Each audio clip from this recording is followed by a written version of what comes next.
Halo semuanya, perkenalkan nama saya Miracles Gabrianes Pauter. Dan hari ini saya akan membahas salah satu peristiwa yang penting dalam perjuangan bangsa Indonesia menuju kemerdekaan yang utuh, yaitu agresi militer Belanda I dan Perjanjian Rempel.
Video ini akan menguraikan latar belakang, peristiwa, dan dampak dari kejadian tersebut.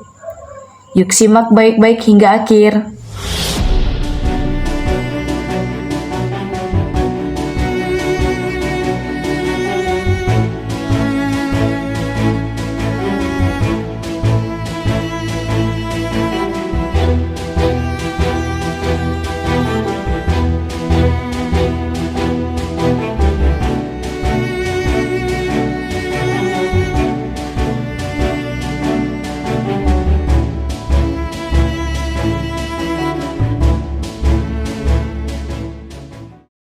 Yang pertama adalah latar belakang agresi militer Belanda I. Setelah proklamasi kemerdekaan pada 17 Agustus 1945, Indonesia menghadapi tantangan besar dari Belanda yang ingin kembali menjajah. Konflik antara Belanda dan Indonesia terus memanas sejak tahun 1945. Salah satu upaya untuk meredakan ketegangan adalah melalui Perjanjian Linggarjati. Nah, dalam Perjanjian Linggarjati, Belanda mengakui wilayah Republik Indonesia secara de facto meliputi Jawa, Sumatera, dan Madura. Namun, Belanda melanggar perjanjian ini dengan tetap berusaha memperluas kekuasaannya. Ketegangan yang terus meningkat inilah yang menjadi latar belakang terjadinya agresi militer Belanda I. Lalu, yang kedua adalah peristiwa agresi militer Belanda I. Agresi militer Belanda I dimulai pada tanggal 21 Juli 1947 dan berlangsung hingga 5 Agustus 1947.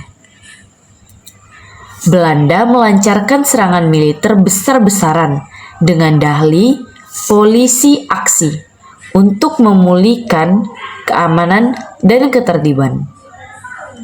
Namun, sebenarnya tujuan mereka adalah merebut kembali wilayah Indonesia yang strategis, terutama di Jawa dan Sumatera yang kaya sumber daya alam. TNI atau Tentara Nasional Indonesia memberikan perlawanan sengit menggunakan taktik perang gerilya. Meskipun Indonesia mengalami kerugian besar, perlawanan ini menunjukkan semangat perjuangan bangsa untuk mempertahankan kedaulatan. Di sisi lain, pemerintah Indonesia membawa kasus ini ke dunia internasional untuk mendapatkan perhatian dan dukungan. Lalu, yang ketiga adalah Perjanjian Renville. Setelah tekanan internasional, PBB membentuk Komisi Tiga Negara atau kita singkat dengan KTN yang beranggotakan Amerika Serikat, Australia, dan Belgia sebagai mediator antara Indonesia dan Belanda.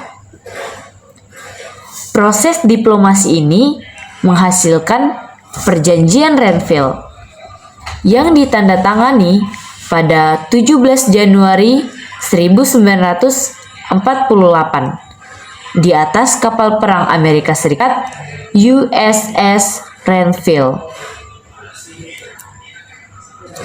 Isi utama dari Perjanjian Renville adalah yang pertama, Belanda hanya mengakui wilayah Republik Indonesia yang berada di garis Van Mook, yaitu sebagian kecil Jawa dan Sumatera.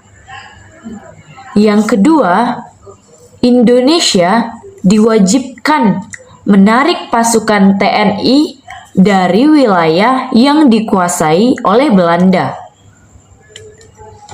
Meskipun secara teritorial sangat merugikan Indonesia, perjanjian ini membuktikan bahwa diplomasi Indonesia berhasil mendapatkan perhatian dunia. Nah, di sisi lain, TNI harus terus melanjutkan perang gerilya untuk melawan pendudukan Belanda.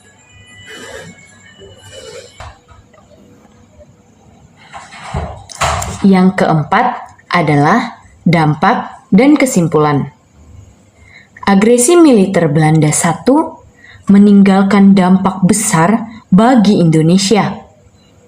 Secara militer, Indonesia kehilangan banyak wilayah strategis. Namun, perlawanan TNI melalui taktik gerilya tetap menjadi simbol semangat perjuangan bangsa. Diplomasi di tingkat internasional semakin menguatkan posisi Indonesia.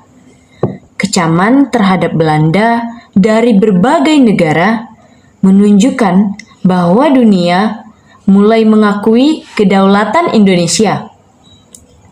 Perjanjian Renville sendiri menjadi pelajaran penting bahwa perjuangan kemerdekaan tidak hanya dilakukan di medan perang, tetapi juga melalui meja perundingan. Nah, kesimpulannya, perjuangan bangsa Indonesia menuju kemerdekaan membutuhkan kolaborasi antara diplomasi dan militer. Semangat perjuangan ini harus selalu kita teladani untuk menjaga keutuhan Negara Kesatuan Republik Indonesia. Kita sudah sampai di penghujung video penjelasan materi kali ini. Demikian penjelasan tentang agresi militer Belanda I dan Perjanjian Renville. Semoga penjelasan ini bermanfaat untuk kita semua. Ingatlah bahwa kemerdekaan yang kita nikmati saat ini adalah hasil perjuangan para pahlawan kita. Mari kita jaga dan hargai dengan sebaik-baiknya. Terima kasih sudah menyimak. Bye-bye.